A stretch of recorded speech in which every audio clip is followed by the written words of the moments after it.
welcome to this week's edition of the Squawka Talker Podcast. And with the madness that is the Premier League's opening weekend of the season now firmly behind us, we can open up our wings on the podcast. And today's show is all about the nine. The fox in the box, the gun, the deadeye, the poacher, the goal machine, whatever you like to call them, the focus today is all on centre forwards as we look to get the guys' view on who is the current world number one centre forward. So in order to get a picture of what a true centre forward is all about, we'll be looking at what it takes to carry that weight of expectation on your shoulders, particularly as no position on the pitch has evolved as much in the last 10 years. We'll also be looking at the current candidates for the position of Top Gun as Romelu Lukaku makes his return to the Premier League, Harry Kane's possible move, will he, won't he, to Manchester City rankles on for yet another week, and then Bundesliga rivals Robert Lewandowski and Erling Haaland renewed acquaintances with each other once again this week. And then to wrap up, we'll be taking a look at some of the other key metrics, as it's not just about goals and smashing the ball in the back of the net when it comes to the world of centre forwards, as we go with the team's shouts for the best target man and the best poacher. Right then, let's get into it. My name's Feargal Brennan, and joining me to battle the way through the great and good of goal scoring, it's Squawka's very own Mohammed Butt. Mo, how's things? Yeah, getting better. Ready to jump in and head in some crosses, some other, battle with defenders, some other striking metaphor. You know what I'm talking about. Dead eye in front of goal, 2 chances, 2 goals, on a hat trick, subbed off on 60 minutes, sitting in the crowd stands, throwing my shirt on the ground. Said like a true IT crowd reference, Mo, there. Brilliant. And then we have the fox in the box, the toad in the hole, the ghost at the post, whatever other ridiculous cliches you can come up with. The man behind the numbers and the man behind the goals, Jake Entwistle. Jake, how's things? Yeah, going well. Looking forward to this one, as you said, with Lukaku, someone that I am a big fan of, and him finally coming back to the Premier League. Tracked him pretty closely during his seasons at Inter, wanting him to do well. And the fact that he's back for 97.5 million is pretty exciting. Before we get into some of the names, obviously Lukaku, Kane, Haaland and Lewandowski are the ones that we've pulled out the bag as the focus in terms of the best centre forwards, best nines, best central attacking forward, however you want to slice it up and phrase it. But before we get into some of the names, Mo, I just want to talk about the job itself. We know that it's evolved in terms of what's demanded from someone that plays as a centre forward or as a central striker now. But in terms of the position itself, when we talk about perceptions of what a centre forward should be, whether it's the Premier League, whether it's La Liga, whether across Europe, across the world, there's so many different interpretations of what a central striker should do. For you, how has the position changed specifically? What has been the biggest change? When you think back to maybe early Premier League, through the 90s, through the noughties, you could almost throw a blanket over the centre forwards for various teams in terms of characteristics, the runs they made, the types of goals that they've scored. But obviously the influence of European and international players into the Premier League has remoulded and changed things.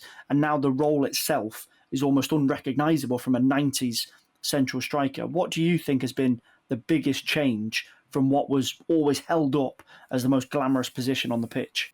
Well, you say things have changed, but have they really? Like in the 1950s, and this is the 1950s now, Nando Hidekuti of Honved and Hungary national side, he was false nine. He was playing a false nine with drawn forward. The idea being, they used to man mark back then, so the opponent, you have a centre half marking a centre forward. If you just pull your centre forward, the guy in the number 9 shirt deep, aka literally false 9, then the opponent, the defender would go out with him, and then there'd be no central defender at the back for teams, playing their standard formation at the time, WM, and then you could just have your 2 guys, Coxis and Ferenc Puskas, run in and score goals. So it's the requirements of being a number 9, being a striker, have been up and down. It's a cycle, right? It goes in moments. Like we all like to think of the English number 9 as this big, lumbering, Nat Lofthouse style beast. But then Jimmy Greaves was an English number 9. Small, quick on his feet, like a little Michael Owen without hamstring problems, So, it's come and gone in cycles. What I think has changed the most in the recent era versus the 90s, let's say, which, of course, the best example I can think of a 90s striker is Duncan Ferguson, right? We used to say good touch for a big man, right? Now we just say good touch. That's what it is. I think it's the increasing technical proficiency and tactical awareness, right? So Harry Kane is the ultimate example of the modern centre forward in the sense that, for England anyway, in that sense that he's tall, he's strong, he can run in behind well. He's not very quick, but he can run in behind times his runs well. And he's a great finisher. He's a brilliant finisher. But there's so much more to Harry Kane. I mean, we've said it before in this podcast, like he's discovering all these new superpowers that he has. So, Kane is not enough to just be running behind, taking 100 million shots every game. He had to round his game out. So he learned how to hold the ball up, play back to goal, learn how to pass the ball. And to the point where last season, I mean, he had like 50 assists in the first 3 games, didn't it? Or something like that. Dropping deep and pinging in these ridiculous through balls for Son. Right? Like, I mean, apart from Lionel Messi, I've not seen a striker that confident and that comfortable at playing long range through passes as Kane was last season in particular. So it's just the fact that strikers now have to do more than just score. So Romelu Lukaku is another great example. Jake's best mate. Come back, again, we think of him as a number 9, as a guy through the middle. But where's he done a lot of his damage for Belgium? Playing on the right, coming off the right channel, he comes in field. He's not a winger, but there's tactical variance to almost every single number 9 nowadays to a degree. If they don't play multiple positions or play multiple roles, they play the position with such variance and dexterity that it creates almost like you're playing with a different kind of player. There's so very few orthodox number 9s left, as you say, in that sense. There's the striker, the number 9, whether he wears the number or not, the striker itself now has such a more rounded role. It's like, before you could have the odd exceptions to the rule, like where you had strikers who played a bit differently, but the fundamental rule of the law was you scored goals and you stayed in the box and that stuff. Now it's like a requirement. You want to be a number 9 at the top level of football, you've got to do more than just score. That to me is what it is that the demand for all-around footballers at the top of the pitch. I think you've sort of alluded to it there. My perception of what's changed the most potentially is the fact that the goals have moved out from the centre forward to wide. So with 4-4-3 coming in or even 4-2-3-1, again, I know they're not revolutionary and we saw them before the last 10 years, but to me, it seems that the biggest change in what makes a forward, there's a reason you prefix forward with centre forward is because they play in the middle. And then you never really thought of anyone as wide forwards, but that term in itself has become almost a must in the lexicon of football descriptions now, isn't it? Whereas before it might have sounded like a hipster or sort of niche reference. But if you look at the Golden Boot winners in the Premier League, when Salah came in and literally broke the record for most goals in a 38-game season, he played on what we would have said is right wing, but there's a greater understanding now, especially with Firmino's role, as we said. Firmino is the centre forward, but he's probably the 3rd most reliant on goals in that Liverpool front line, which if you said that during the 90s, as we said, is if you said your right winger's got to score the most goals, the fact that most people were playing a 4-4-2 and the right winger was crossing it and looking for the assists, that's for me where the perception has changed. So this discussion about number 9s is even more interesting because is the best number 9 now the one that scores the most goals? And without sort of tailing off on my own too much, that is entirely dependent on the team you play for now. There's not one tactic that fits all in the Premier League. Yeah. There's not one particular formation that everyone plays and has a striker. So Liverpool's best number 9 might not be the best number 9 for Manchester City or another team, for example. Real Madrid's best number 9 might not be suitable for Bayern Munich. And there are obviously players that are just insanely talented and could play number 9 for anyone in the world. But what I find exciting and interesting is that you can create all of these new archetypes of centre forwards and you could have a best for each one. Yeah, this is absolutely, and you know what? You're absolutely correct. That literally is the shift. Actually, you've totally nailed it. Because what you reminded me of just now when you're talking about Salah is when Cristiano Ronaldo scored. I think he was the last guy to score the 31 goals in the league season. That's the record that Salah broke. He did it in 2007-8. When he did that, I remember so much of the chat was, he's not even playing up front. He's doing it from left wing or right wing, whichever wing he played for. And I remember thinking at the time, yeah, he's not technically playing as a central striker, but he's making the striker runs, and this guy's in the striker. I mean, obviously, we didn't call it a false nine then because it was Wayne Rooney, and you'd never think of him as a false nine, or Tevez to that degree. But they both essentially did that. They were dropping out of position to create run space for him. So it has been, that was the shift, isn't it? Because you don't see these people saying about Salah as much. He's not even playing up front. Because like you said, I think now the perception has shifted. People accept that the number 9 isn't necessarily always going to be a guy who is the main goal scorer. The main goal scorer could be, wide forward, wing forward. You're absolutely right there. You've nailed it. Just to clarify on that, Suarez obviously got 31 goals playing in a 2 with Sturridge, which was almost a throwback sort of partnership, or whether it was really a 2 or not. He did that after Ronaldo. But I think the Ronaldo one's even more interesting because Ronaldo actually did do that from the traditional right winger, right midfield position, left midfield, didn't he? And then it's just shifted forward. People realise you could score goals from out wide, and then 4-3-3 in the Premier League, just to use sort of a really narrow-minded overlook of football. But in the Premier League, that 4-4-2 became 4-3-3 for most people, and the Ronaldos of this world got pushed right up the pitch to only focus on that goal scoring. And then obviously that bore fruit at him at Real Madrid, scoring 50 a season in that position. When we look at some of these names, obviously we've said Lewandowski, Haaland, Kane, Lukaku with an eye on the Premier League. We want to look at Lewandowski first.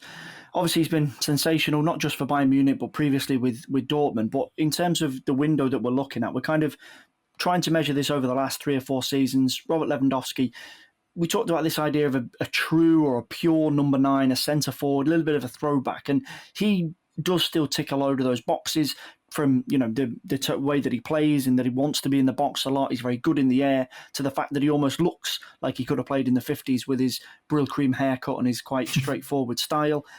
He turns 33 this weekend. I think I can speak for all of us when I say happy birthday, Mr. Lewandowski, on the absolute off chance that you might be listening.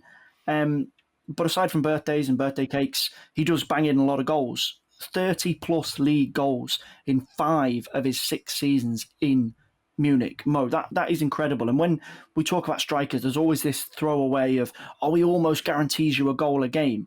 When you actually look at Lewandowski's numbers, he does. From the last 4 seasons, is a goal or an assist in 3 of the last 4 seasons is at least 1.0 every single game. And when you kind of translate that out and take away penalties and that type of stuff, running average of 29 goals per season and a running average of a goal a game. Not just he gets you about a goal a game, he actually does get you a goal a game. And, we get into this argument of the Bundesliga and the respective strengths of leagues, but the simple fact that he does guarantee that again and again and again, this is not a 1-season thing, this is over 4 seasons. When he's on the pitch, Bayern score. It's as simple as that. I mean, forget 4 seasons, mate. This is a decade-long thing, right? We often this last decade is spoken of as the decade of Cristiano and Lionel Messi, right? And obviously it is, right, in terms of they've marked the era. But there have been 3 number 9s that have marked this past decade, the entire decade, of being brilliant almost for the entirety of it, right? So you have Edison Cavani, who emerged. He was kind of good at Palermo, 15 goals, went to Napoli, literally I think it was 2010, and just exploded. 30 goals at Napoli, did it again the next season, was just incredible for Napoli, scoring so many goals there. I went to PSG, is I think currently still PSG's all-time top scorer, right? So phenomenally successful. I think he's only had 1 season where he dipped below single figures, and that was his last one at PSG, where he had injury problems and fell out with the coaching. Right, he's been phenomenal, but he's starting to slow down a bit now. He got 17 goals last season for Man United, but you could see Man United had to manage him very well. Right, the other striker marked the decade, his mate from across the road, literally almost in Salto, Luis Suarez. Right, obviously had a massive season in 2009 with Ajax, but not top league. Went to Liverpool. And around 2011, same sort of thing as Cavani, exploded, right? absolutely mad. Had the best season of any number 9 in Europe in the past decade in 2015-16. Scored 59 goals. Had I think over 10 assists. Ridiculous season. Absolutely incredible. Yeah, but look at him. He's starting to slow down now. The last 3 years, I mean, anyone knows me knows that how I think about Luis Suarez. He's starting to slow down. As much as he scored 21 goals last season, a bit slower. Lewandowski, on the other hand, emerged at the same time, 2011, right? Really, for Dortmund, had scored his first 30-goal season in 2011-12. Won the Bundesliga. Second season, won the Bundesliga. Won the DFB Pokal 5-2. I think they beat Bayern in the final. Historic. And since then, he's just not stopped. He's just not. This is the thing. As much as those two, Suarez and Cavani, were like they emerged a bit earlier, Suarez hit high heights. Lewandowski has just not stopped. It's been ridiculous that since 2011-12, 30 goals, 36 goals, 28 goals, 25 goals, 42, 43, 41, 40, 55, 48. And he's got 3 and 2 so far this season. He just does not stop scoring goals. And that's what is so incredible about him is that he's only a year younger than Suarez and Cavani, I have to point this out. So while they are obviously tapering off, he's just going. He's not showing any signs of slowing down. And part of that is, like you said, because he's got this old school, easy style. He takes great care of himself. He's a fitness freak, does really weird dances on TikTok. Sorry, Robert, that's just not cool, man. But he's incredible, and it's remarkable because obviously because the Cristiano and Messi, he's almost gone underrated almost for this entire decade. Only now that both of those two are starting to slow down. I mean, they're a bit older than even these guys. Now, finally, Lewandowski may be getting his shine, although robbed of the Ballon d'Or in 2020 because of the pandemic. He's now showing, you know what? I'm still going.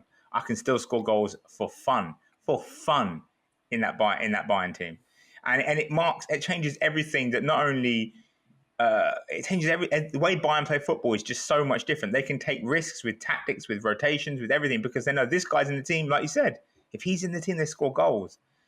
And even this season, I would be amazed if he doesn't get 40 this season. It would be a surprise. And I mean, how for a 33-year-old striker, how often could you say, I'd be surprised if he doesn't get 40 goals this season? I mean, that sums him up, right? Yeah.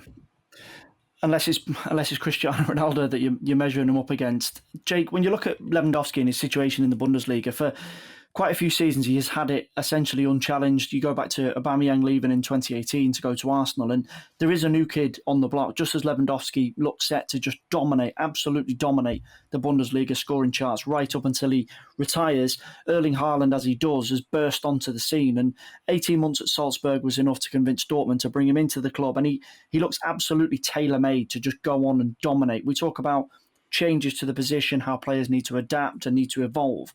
Haaland, in the way that he plays, in the way that he carries himself, he seems to have almost space jammed it, where he's taken a bit from everyone. He's gone, I'll have your finishing, thanks. I'll have your power. I'll have your speed. I'll be as quick as Ronaldo. I'll be as deadly as Lewandowski. I'll be as creative as somebody else. He has absolutely space jammed it.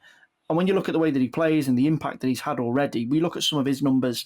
Obviously, we're balancing it against a longer career with Lewandowski, but the last 3 seasons, he hasn't dropped under a goal per game, kind of averaging around 1.3, 1.4. XG since 2018, he's averaging 18 a season, which is not as much, but obviously we balance that against his age. But he is getting the magic +1 a game. In fact, he's actually better than Lewandowski. He's getting 1.1. When you see all of these things getting thrown into the melting pot for Erling Haaland, and the fact that he's got probably over a decade still to come, he's an absolutely terrifying prospect. Yeah, we did when he broke all of those Champions League records, which again is just the sign of an absolute obscene talent, is if you winning the Champions League Golden Boot in your season that you turned 21 years old, and your team didn't even make the final, then that's pretty ridiculous. And the fact that he scored 8 the season before that for a team that had played their first Champions League season in a while. We've spoken about him a lot. You've summed it up perfectly with that Space Jam analogy.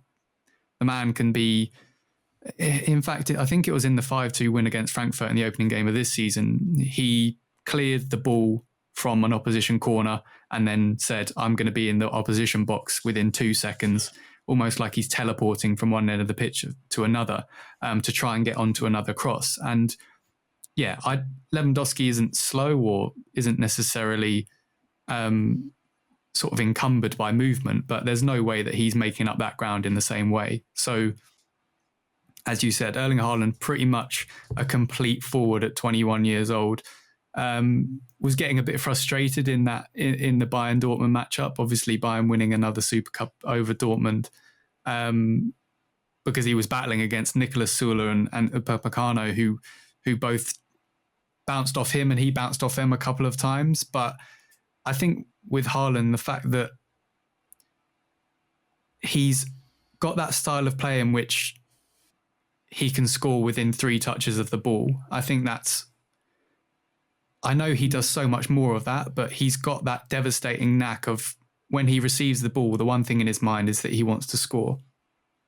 And I keep looking to my left because I am referencing lots of numbers and trying to keep on top of them.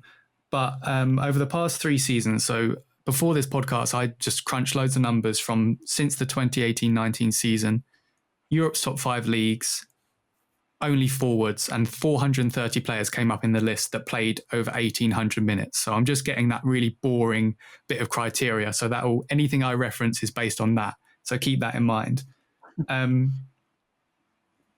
Only one player in that list averages fewer than 40 touches per non-penalty goal scored, and that's Erling Haaland at 30.7. So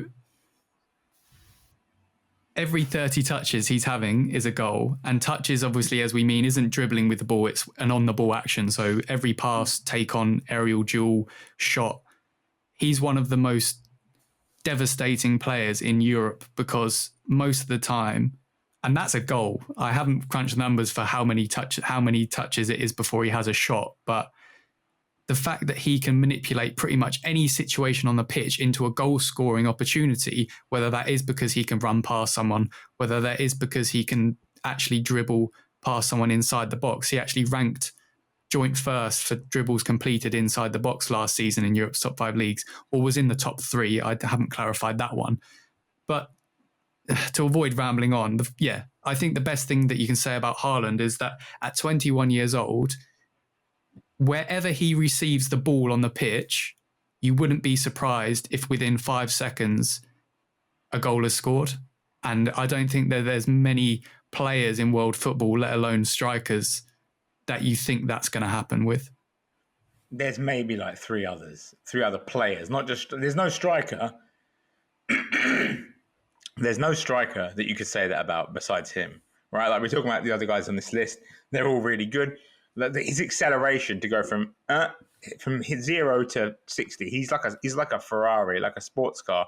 The way he moves is ridiculous. There was that video of him for Dortmund in the Champions League against PSG, where he had that break where he scored the goal. He's just like accelerating, getting faster and faster and faster and faster, and just thinking at some point he's going to stop. And he doesn't stop; he just keeps going. He's phenomenal, and you know what it is? He's so unorthodox in the way he moves. He looks ungainly almost the way he moves because he's so big. It's because he's absolutely massive.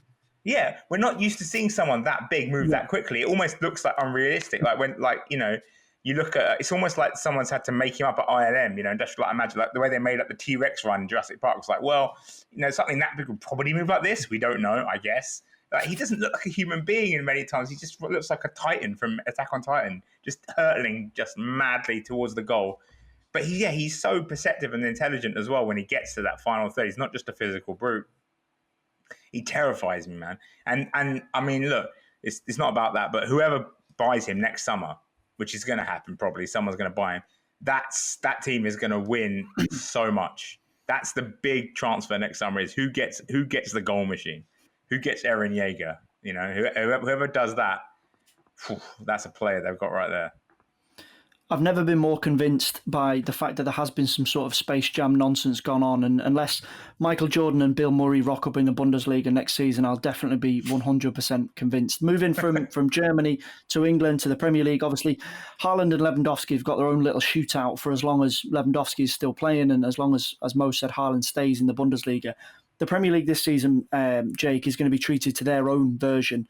Romelu Lukaku back at Chelsea, £97 million.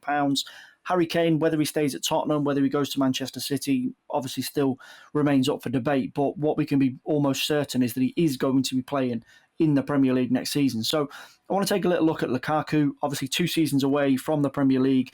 2 seasons with Manchester United we're going to look at in terms of numbers alongside his 2 seasons with Inter Milan. Comes into this Chelsea team on the back of winning Serie A with Inter, the first time they've won it in a decade. Obviously, Juventus have had Italy on absolute lockdown for the last few seasons. But Lukaku, in terms of perceptions, there does seem to be quite an unfair, quite a stunted approach to what Premier League fans think of Lukaku in terms of the player that he is and in terms of the level that he's at. For me, he's answered all of those questions. For me personally, before he even went to Inter, he didn't really need to convince me. You could see already what a player he is, but he's crossed the T's and dotted the I's during his time in Italy. And again, looking at his numbers, no, he doesn't average exactly a goal a game based on GA for Inter Milan. He's kind of a rolling average of 0.75, 0.8. His numbers, again, are probably in and around Haaland's, 15 per season, but that was based on that last season at United where it was difficult. But he does get between 0.6 and 0.7 per game. He is back in the Premier League. Chelsea fans are obviously delighted to have him back. You would expect him to just have a straight shootout with Kane and Mo Salah for top goal scorer this season, although Jamie Vardy might have 1 or 2 things to say about that. Lukaku coming back into the Premier League, what can fans expect from him? I think there's still this perception of him as, are we going to have the United Lukaku or are we going to have the Inter Lukaku?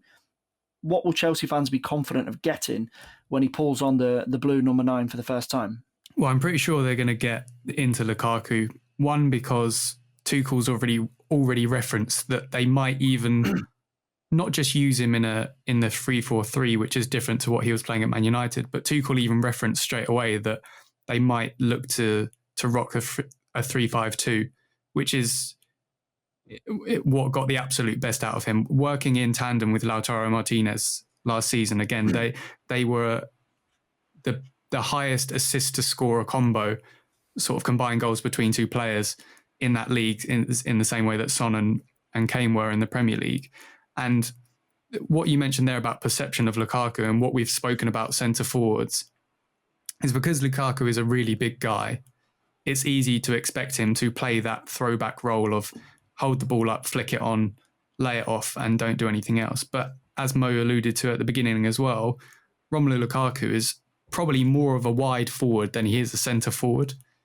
The favourite versions of him that I have and games that I feel like he's played the best in is, I remember at Man United, to use an example, as you said, to say that he was still pretty good in a Man United shirt, even though it didn't go all to plan. I remember in the FA Cup, he played right wing against Arsenal, and I think Jesse Lingard played false 9. He didn't score, but he got 2 assists and absolutely ravaged the entire team. And that's when anyone that watching that and didn't think he was a good player I would need to ask them a few more questions. And then in Belgium at the last 2 major tournaments, there's been some really interesting tweaks from Roberto Martinez, which he also did with Lukaku at Everton, in which he would play Lukaku right wing in order to make sure that he wasn't getting suffocated or isolated, especially if they're up against 3 centre-backs. So by playing him slightly off centre, you remove the expectation that he's just got to play back to goal, absorb it, lay it off, which he can do. But his best ability is peeling off into space, charging down opposition defenders, running into the box and firing shots in on goal. And he's completely different to Harry Kane in that sense. I know, again, Mo mentioned that Harry Kane has been developing the ability to carry the ball a bit more, but that's more from deep in order to create space rather than sort of running in channels, because Son was doing all of that. Kane was the one supplying the passes. Lukaku and Kane, in my opinion, I know they're never going to play together, but in order to sort of try and paint this picture of different types of forwards, most of the time you would say, could Lewandowski and Haaland play together? Maybe. And you try and pair people up and say you'd probably only play one. Kane and Lukaku playing together would probably be the most overpowered duo that actually works you could find in European football. And that's because of Lukaku's ability to run channels and be again, to use sort of the stereotypes of what you would associate with someone that's small and quick and runs in the channels, like you said, Michael Owen. Lukaku plays more like Michael Owen than he does Duncan Ferguson.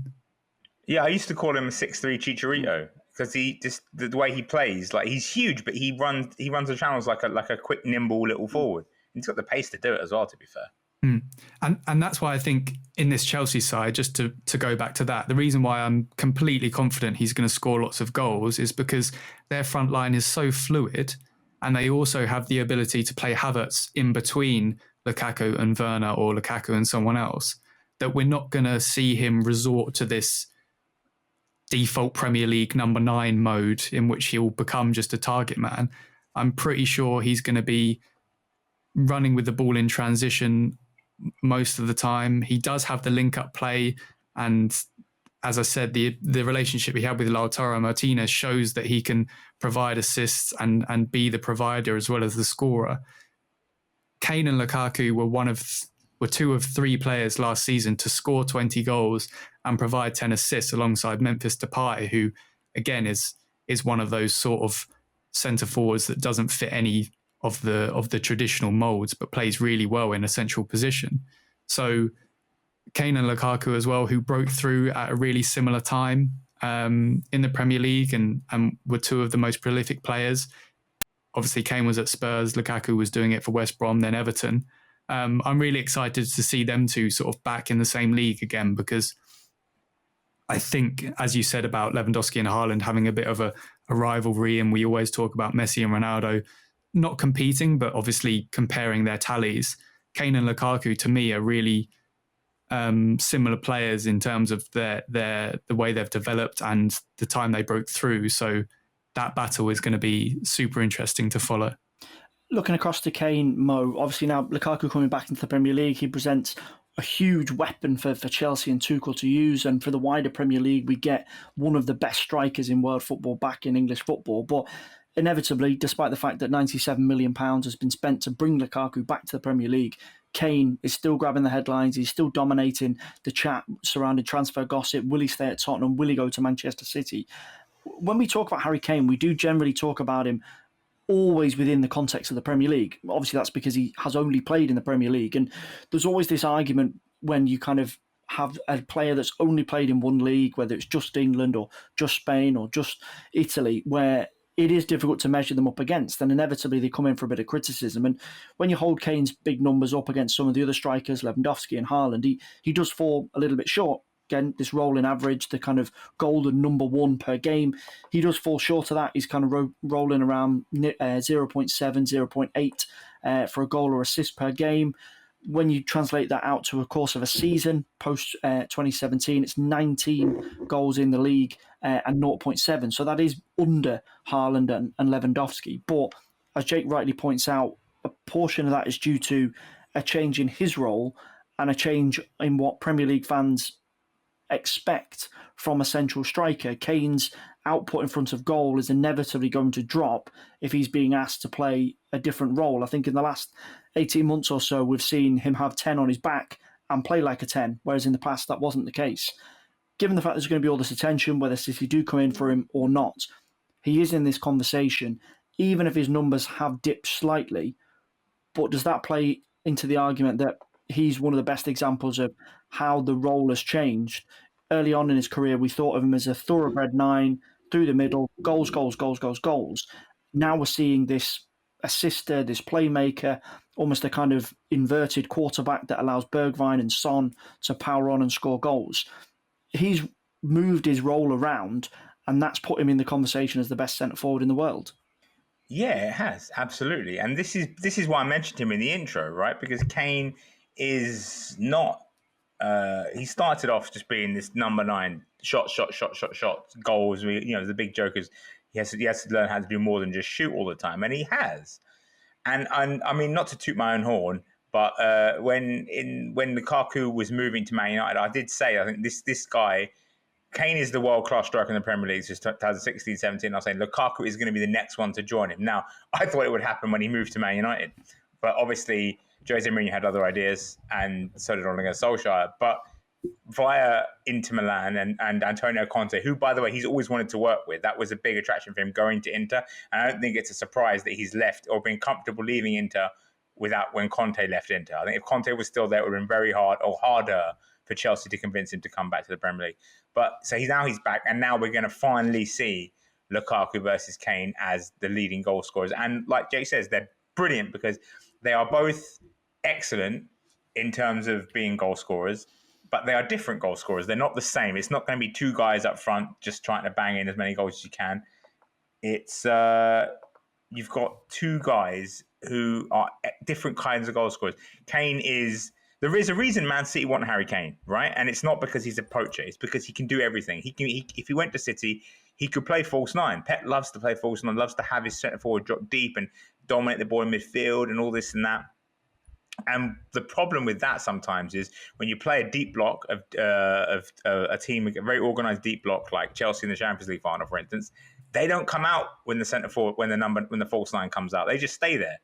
And so what you've got is you've got a line of three defenders in the box ready for anything you throw at them, right? So unless you get your passing angles absolutely perfect, and I mean, admittedly, City did a couple of times and then fluffed the finishes, you can't score goals, right? It's hard to score goals. What you need then is a centre forward to move those defenders around, but then you have to sub someone on, and it wrecks your chemistry and blah blah blah blah. With Harry Kane, you could play. Oh yeah, Kane drop deep, dominate the ball, false nine. Oh, it's not working. Okay, Harry, go up front. We're going to try a different approach, and you do that without making any subs, without having to do even much tactical differentiation. Just move him. Say Harry, instead of starting 10 yards deeper, move 10 yards further closer to goal, please. And it changes everything because he can do it. He can do everything. He's absolutely incredible. And we're definitely, he's going to almost ruin his reputation, or he has almost to a degree right now, by trying to move to City. But you mentioned that he dips below the 1 goal per game, right? He's playing for Spurs, guys. Now, I know for a couple of years there, Pochettino had Spurs really high up and really playing well, but he's playing for Spurs, right? And to do what he's doing playing for Spurs, which, I mean, we don't need to bring up the Chiellini quote, but, we know what's in the nature of Spurs. So it's like, to do that, and look, we talk about the Premier League, he scored against Barcelona, he scored against Juventus, he's played against Real Madrid, didn't score, but he played brilliantly, he scored against Dortmund.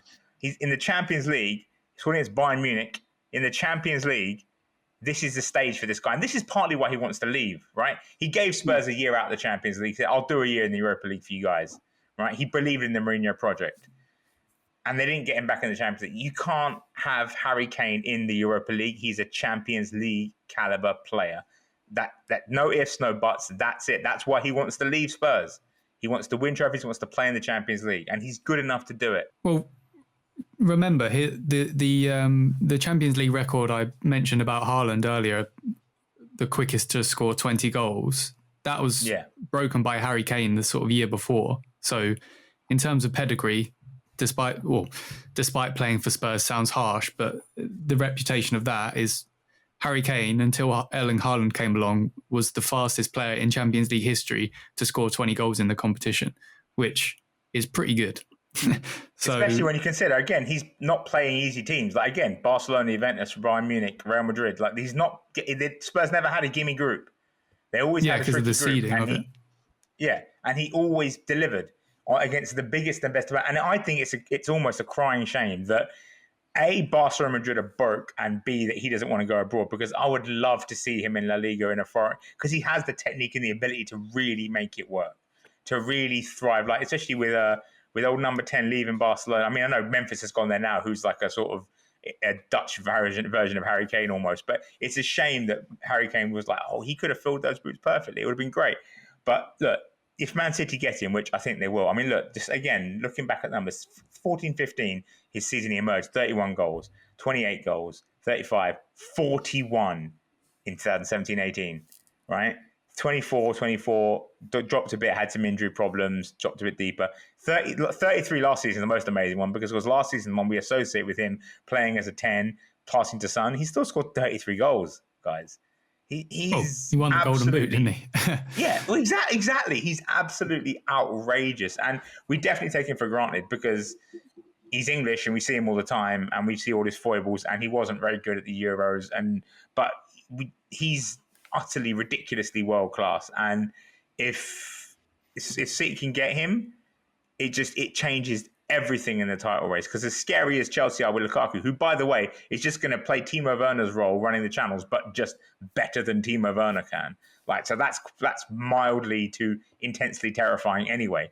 You put Kane in the Man City team, and it's basically like Friday the 13th times 100. It's the scariest thing you could possibly imagine, right? I don't know. I'm not a horror film watcher. I don't know what's a good horror film. But, it just fill in the blanks. So it's Midsummer. There you go. He's terrifying. Just Hereditary. Just absolutely like, ah! Before we get you to kind of nail your colours to the mast and who you're going to pick as the ultimate, Jake, I just want to ask you about Kane. We can't talk about Kane and not talk about City and the rumours about whether he will go there. And Mo raises a really interesting point. And for me, this is possibly the undoing of Kane going to City and why there could potentially be a snag in the deal other than Daniel Levy just turn around and say, no, I'm not selling him. When you look at Kane's numbers, there has been a notable shift, and that's come from his position. The numbers that Mo rattled off before, when he first broke into the Tottenham team, it was goals, goals, goals. It was plus 20, it was plus 25, and then in all competitions he was breaking 30 and stretching up towards 40. He does still score a lot of goals, but the average has dropped. And when you look at some of the deeper numbers, touches, carries of the ball in and around the box, there is a noticeable shift. He's consistently had less touches inside the box across the last 2 and 3 seasons. He's consistently had more touches in the final third, but not in the box. Consistently had more carries, consistently had more receives in the final third, which shows to me he's getting the ball and he's obviously playmaking. When you look at a City team, particularly with Jack Grealish added into it, Jack Grealish's touches in the final third, Jack Grealish's touches inside the box are absolutely astronomical. You throw in Sterling, Torres, Mahrez, all of these players, all of them like to get on the ball in the final third. They like to get the touches in, quick 1-2, get around the corner and create a chance. Given the fact that City have played that way for so long under Guardiola and Kane's role has changed, if Pep Guardiola was signing 2015-16 or 2016-17 Harry Kane, you would say, this makes absolute sense. This is exactly what you need in that team. They're signing 2020-21 Harry Kane, who's still a fantastic player, but is there an argument that he could get lost in the noise of a huge amount of players that want to conduct the play, but nobody that wants to get the other side of an opposition defender and score a goal?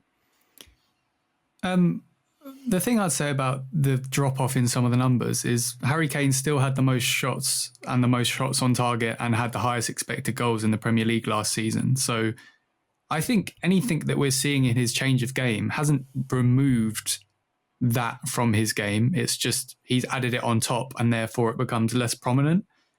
If Harry Kane went to Man City and was asked to be slightly more poacher-esque, as we said, or stay further forward, then I'm pretty sure he would excel at doing that. But if anything, the fact that Man City played so well last season with people running beyond their centre forward who didn't actually exist, Harry Kane can play that role and then at the flick of a switch become a striker. So if anything, to me, I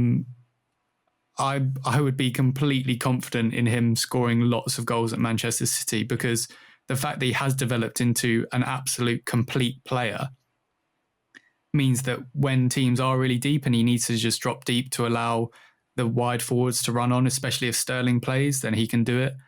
But the fact that they don't play that number 10 and they play 2 8s as well means there is always a lot of space. So I don't think he'll be taking up anyone's space. Playing 1-2s with the wingers that drive inside, he can receive wall passes and bang it back to Grealish and Mahrez, who can shoot from outside the box.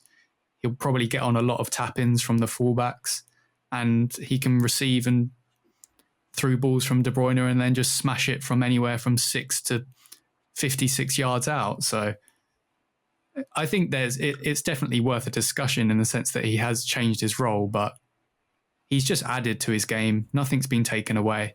Right, we've kind of held off on this long enough. I'm going to ask you to make your big predictions. We've talked about 4 of the best strikers in the world. We've had Space Jam Haaland, we've had Birthday Boy Lewandowski, we've had Romelu Owen, and soon to be, or likely to be, Manchester City's Harry Kane. if you could theoretically bring any of these players into your side, if you had Mo Athletic, Jake Town, and you had the money to buy one player to fit into a system to be your go-to man, Kane, Lewandowski, Haaland, and Lukaku. I almost forgot his name there, talking about Michael Lukaku. Mo, we'll go to you first. You've got the option, you've got unlimited money, you can bring one of them into your team. Who is the number one? Who do you go to? Erling Haaland. With the greatest of respect to Lewandowski, he's 33. No. Lukaku is fantastic. Kane is fantastic. I love them both. Harry Kane in particular can just literally do anything. But if I need a goal scorer, if I want a striker, right, and as much as Jake is correct that a lot of goal scoring now comes from wide players, if I need a striker, this kid is a freak of nature, man. As far as the age thing, he has a massively on his advantage. He's 21. The other guys are in their late 20s or in their 30s. He's just unreal. The speed at which he moves, the terrifying ability you have to then play on the break, which doesn't exist with the other guy. Well, actually, no, Lukaku's great on the break. But the terrifying ability to both play on the break, to play the short game, to play the long game, the medium game, every kind of game you want. He can head the ball. Well, he's not great at it, but he can improve. He's great on his feet. He's great on his feet. He can do the 1-2. The short passing. Often players that play really, really quick counter-attack football, the short passing Barca-style football is often beyond them. But if you look at his goal against Sevilla in the Champions League last year, where he runs up to exchanges passes with, I think it's Royce or Sancho, who flicks the ball back over the fence. He runs through. That's a 5-yard acceleration. That's a Samuel Eto'o-style acceleration, which is, for a guy that size, is remarkable because he does it against Jules Koundé, who is so sharp, and Diego Carlos. It was just one stride. It's ridiculous to see him do that because guys that big usually can't move that quickly over that short a distance. And that's what makes him so remarkable to me, is because you can play the counter-attacking game and he scores so many goals on the break and it's all wide open fields and in the it's like the Dothraki. It's wide open fields in the Bundesliga. But in the short game where defenders are tighter, they're sitting deeper, the faces aren't as big, he can still accelerate in a space of 5 to 10 yards and kill you. And he just reminds me of just a Titan from Attack on Titan, Eren Yeager. He just explodes. And you can think, oh, everything's fine. Oh, my God, no. And he explodes into the game. And just suddenly you've conceded 2 goals in 5 minutes. He's absolutely remarkable. Erling Haaland, 100%. Jake, would you agree? Yeah, I think in terms of... Yeah, I think if you're going to do it in this exact state, I think you buy someone that you could essentially probably keep for 10 years or sell him for 400% profit when everyone realises they need a 90-goal striker. The one person so my answer would be for that question, Erling Haaland, without repeating anything that I've said before. But the one player that I feel like we might get criticised for not mentioning at all in terms of best centre-forwards is Karine Benzema, who, based on what I said about Ronaldo playing out wide before at Real Madrid, there's arguments, obviously, that Benzema was the perfect foil for those wide players to score tons of goals. And in the same way that Karine Benzema is certainly not the most prolific, although his goal tally has increased since Ronaldo left, unsurprisingly, I think he is definitely worth a mention in terms of top centre forwards in world football, based on the fact as well that he doesn't play the traditional role of just scoring and being the man inside the box. If Real Madrid didn't have Benzema for the last 10 seasons, then they would definitely not have won as much as they had done. So I just wanted to give a shout out to him in terms of forwards that play centrally. Obviously, we've not even mentioned all the wide forwards that I said score all the goals at the beginning of the game, beginning of the podcast. But to reiterate, I don't think there's any striker that you would buy. Someone that has averaged 0.99 goals, non-penalty goals per 90 minutes since joining a top 5 European league and 21 years old. I think that is a clear choice for any transfer strategy. I agree. He's an absolutely frightening character. And as Mo points out, just the sheer basic of his one step is most people's 2 or 3. I think when you're operating with those metrics, it's just absolutely unfair. But Erling Haaland just doesn't seem to care because he's just that good. Right, we're going to take a quick break. After the break, we're going to be sticking with the subject of centre forwards, but Jake has been crunching some of the key numbers. We're going to be talking about different types of centre forwards, target men and poachers. We talked about throwbacks before. We're going to be getting into that. Who is your go-to man to pop a direct ball into, and who is the ultimate fox in the box? We're going to be talking about all of that in just a second.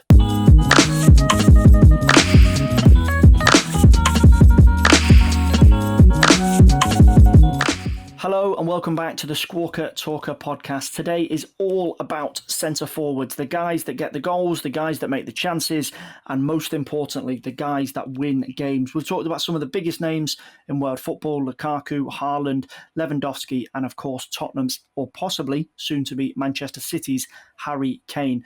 But as we all know, it's not just about scoring goals or racking up big targets and totals across the course of a season. It takes so much more to be an elite centre forward. And Jake's been crunching the numbers, doing his homework over the last couple of days and looking at how the positions evolved and some of the things that still remain when we talk about a centre forward and how some of the positions have changed. And one of the big throwbacks that we talk about in football is a target man. Duncan Ferguson got a shout out from Mo at the start of the podcast. He's someone that you'd throw into that bracket. Even within that position, within this target man idea, it has changed as a position. So, Jake, we're going to throw it over to you on this. When we think of a target man, we think of someone that receives the ball either on the chest, flick-ons, powerful, brings other players into play. You've been looking at some of the big numbers behind target men in European football, and there is some interesting names that you might not expect to be on the list, particularly when you associate certain characteristics with them. Yeah, so just to preface all of this, none of this is saying that the person I mentioned is the best target man. I've just tried to use all of the incredible resources we have available to try and find some cool little nuggets about types of players and how, as we said, I think centre forward, it's impossible just to say someone's a good centre forward. It depends on your style of play and what you want from that particular player. So leading on target men, as you said, two interesting metrics that people probably didn't even know were available. I thought I associate a target man with, obviously you mentioned the headers and the aerial duels and throwing it back to that way, but there's two metrics that Opta actually collect data for. One of them is layoffs and one of them is a flick on.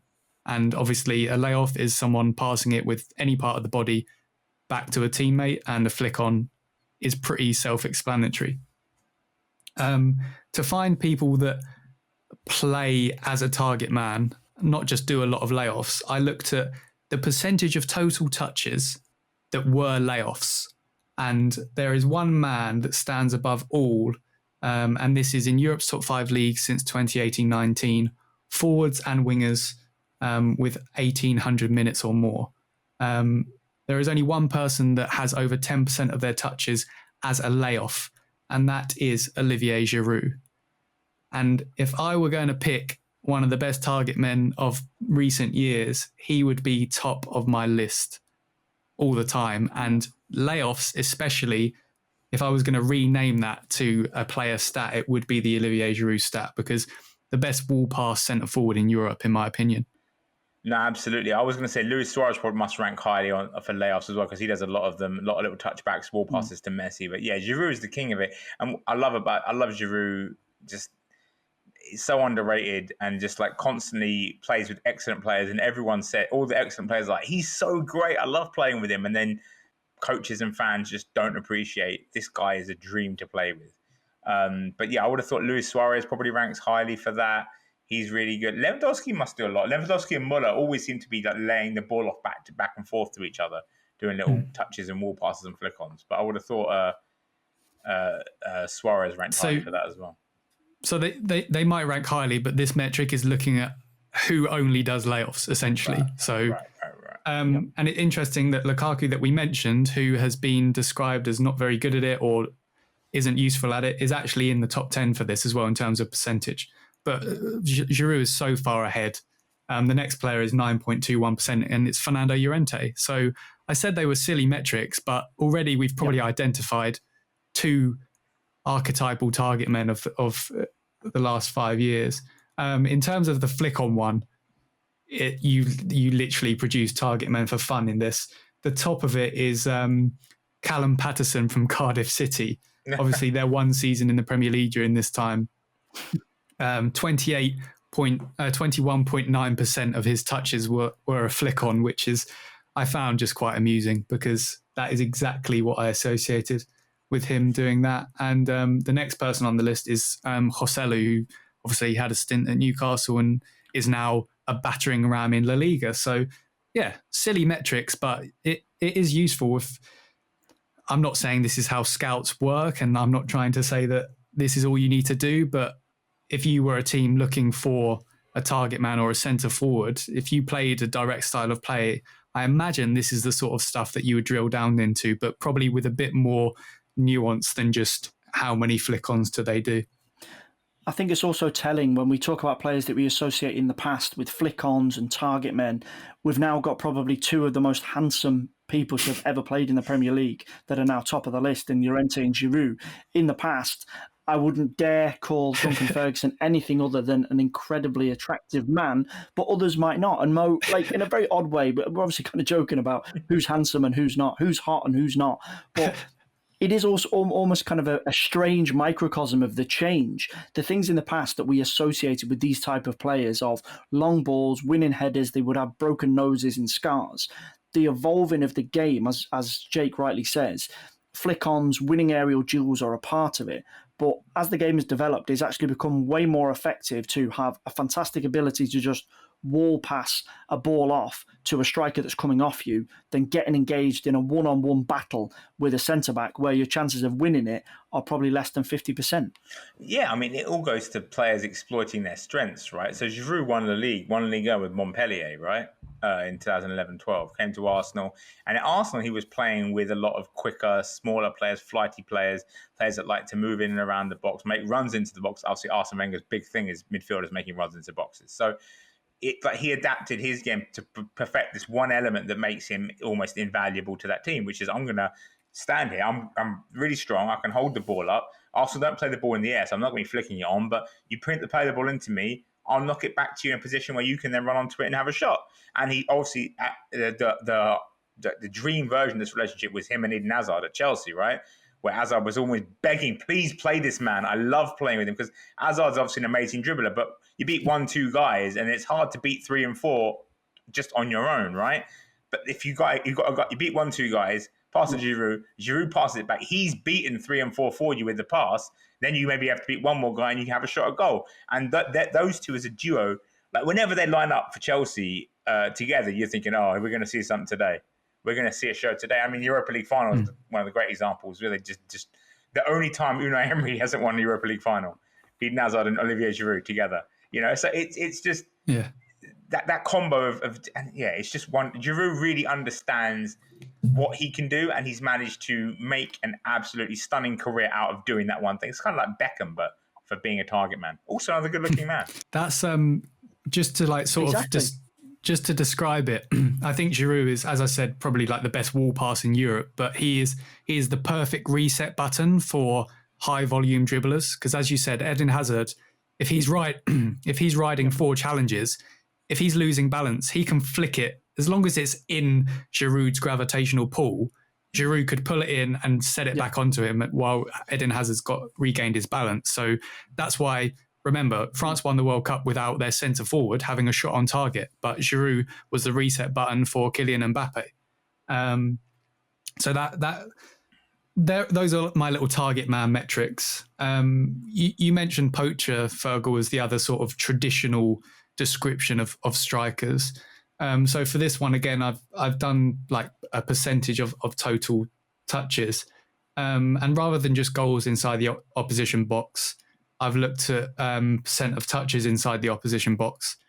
So this is, again, not actual physical touches of the ball. It's on the ball actions and how much of that happens inside the box. And again, to show that data can be useful, the man that tops this list is Maro Icardi of 24.98% of his total touches inside the opposition box. And I'm pretty sure if you were going to ask most people to write a caption for Maro Icardi as we would do on social media, if you did a Squawka search of Maro Icardi tweets, I'm pretty sure 90% of them have poacher at the bottom of it.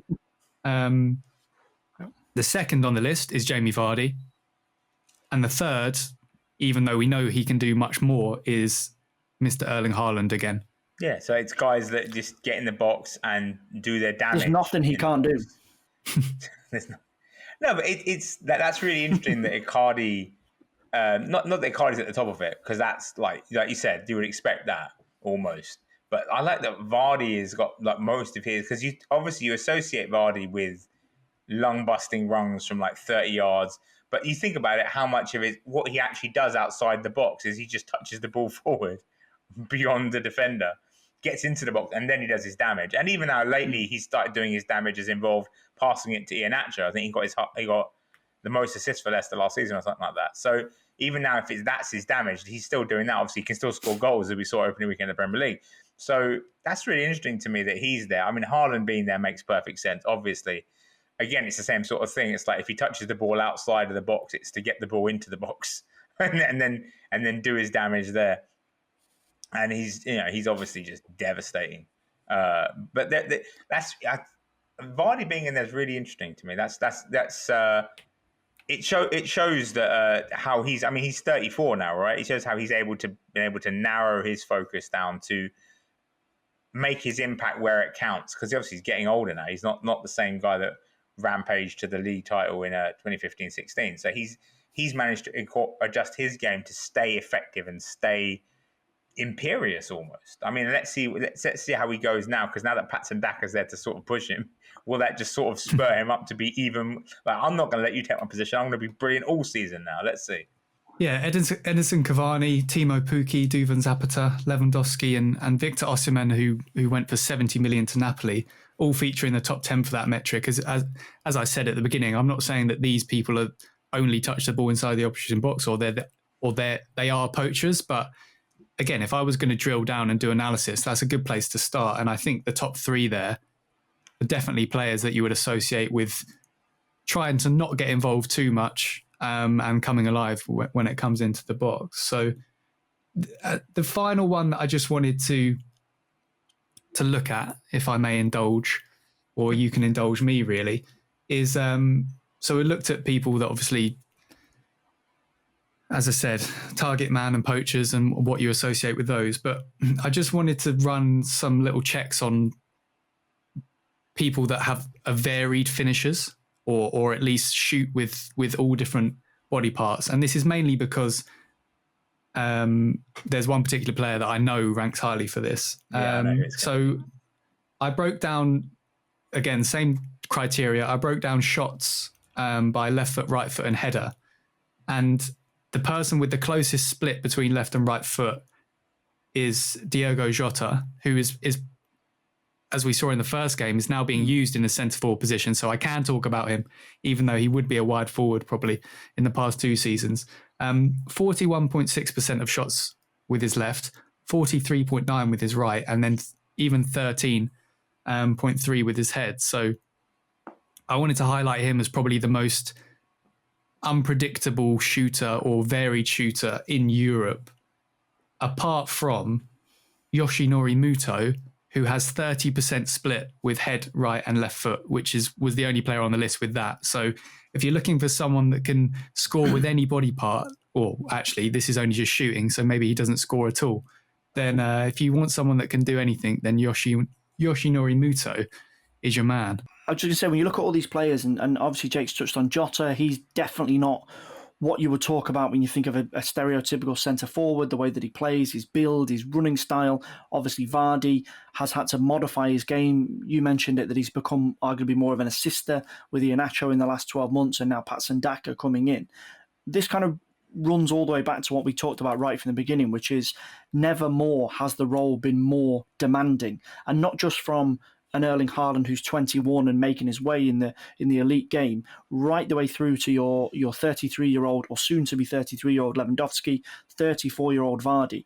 Every one of these players every season is demanding more from themselves and having more demanded from them, from the managers and their coaches.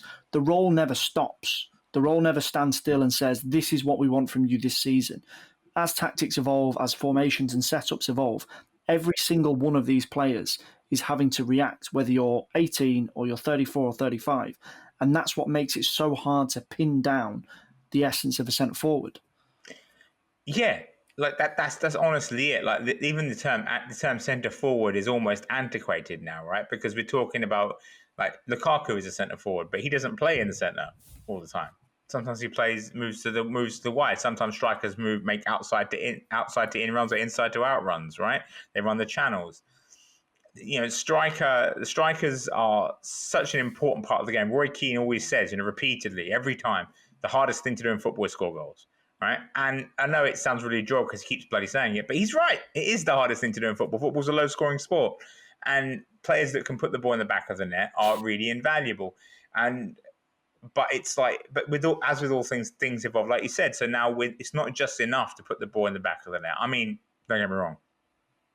That's plenty. If all you do is score, that's still plenty. But the very best strikers are now multifaceted. And what's going to happen is, and what's great is, like right now, Erling Haaland is kind of a freak, right? But what's going to happen is in 5 years, people are going to look at Erling Haaland and say, okay, so if we have this a really big, fast kind of player, we don't have to necessarily make him a centre back or make him a fullback. We can make him a centre forward. Right, so what we'll see is now we'll start to see right now Erling Haaland is a unicorn, but we'll start to see more Erling Haalands emerge as clubs realize they can put their physically dominant players in attack and just work on them with technique and stuff to teach them how to actually be forwards, and they can then be useful rather than, let's say, putting all the great athletes at fullback. Like Achraf Hakimi is a wing back, right? Who's to say that in 5 years the next Achraf Hakimi won't be a striker or a pure winger, right? Rather than playing fullback. Well, right? Because he's a winger. I mean, he basically is a winger, but yeah, you know what I mean, right? Like an actual winger, not just playing wing back, being a winger. By the way, PSG are going to be terrifying in attack to watch. Just that should be fun. So there's so much variance to the role, and so much is going to change over time because now we're seeing the old generation sort of fade away. Suarez, Cavani, Lewandowski, right? They're all Vardy. They're not going to go quiet. They will not go gentle into that good night. Don't get me wrong. They will rage at the dying of the light, but their light will eventually dim. And then the mid generation between them, the only two real leading lights in terms of that middle generation as the goal scorers are Kane and Lukaku, and they will emerge and be the heroes. But then we've got this younger generation of centre forwards, and not just centre forwards, but forwards. So we haven't even mentioned, I don't think, Kylian Mbappe yet. Like the kid who's just beyond all expectation and reason and logic. No, Jake mentioned him once, I think, but we're talking about strikers. We haven't mentioned Mbappe more than once in the whole podcast because he's not a centre forward typically. But maybe now he will be. Now that Messi's at PSG, Neymar, Di Maria, who's just centre forward? It's not going to be Icardi, right? So now maybe Mbappe in a year or in a few months we'll be talking about Mbappe as a centre forward. And that's frankly terrifying if you look at the way that guy moves between space. So everything is changing. Well, just a little stat. I didn't want to be the one that tooted the Mbappe trumpet. I had to tee you up for it, Jake. I had to tee you up for it. But obviously, we've not mentioned Ronaldo, Messi, or Mbappe, like two of the greatest goal scorers, literally of Europe's top 5 league history, because we've wanted to talk about the people that are considered centre forwards, and they ripped up the goal scoring scripts when they scored 50 a season. But yeah, as Mbappe now might become a striker, and then his rival with Haaland might develop. In the since the 2018-19 season, Europe's top 5 leagues, only one player averages more than one non-penalty goal per 90 minutes, and that is Mbappe. And the second is Erling Haaland on 0.99. So in terms of the future of goal scoring, it's definitely those two, and even then they do play different roles. So it's a position that's super exciting, and the more variance we get, I think the more interesting it is to discuss, and treating each striker as an individual striker rather than saying how many goals have you scored is something that's really enjoyable to discuss, as has been on this episode. Yeah, indeed. I think, obviously, all with the numbers coming through with Jake, I was waiting for some more ridiculous names, maybe Andy Carroll or someone to get thrown in, but you can't have everything. Guys, we're going to call it there for the Squawka Talker podcast. Happy birthday, Lewandowski. Haaland, if you haven't watched Space Jam yet, give it a go. Nobody tell Duncan Ferguson that we didn't call him handsome. I think that's about it. Mo, Jake, thanks so much for your time. Cheers, mate. Thanks for having me. Great stuff. And don't forget, if you hit subscribe on this episode, you can get a brand new one as soon as it is ready. We're here through the 2021-22 season, talking about all things Premier League. And every now and again, we have a chat about something a little bit left field, like today. We'll speak to you again very, very soon.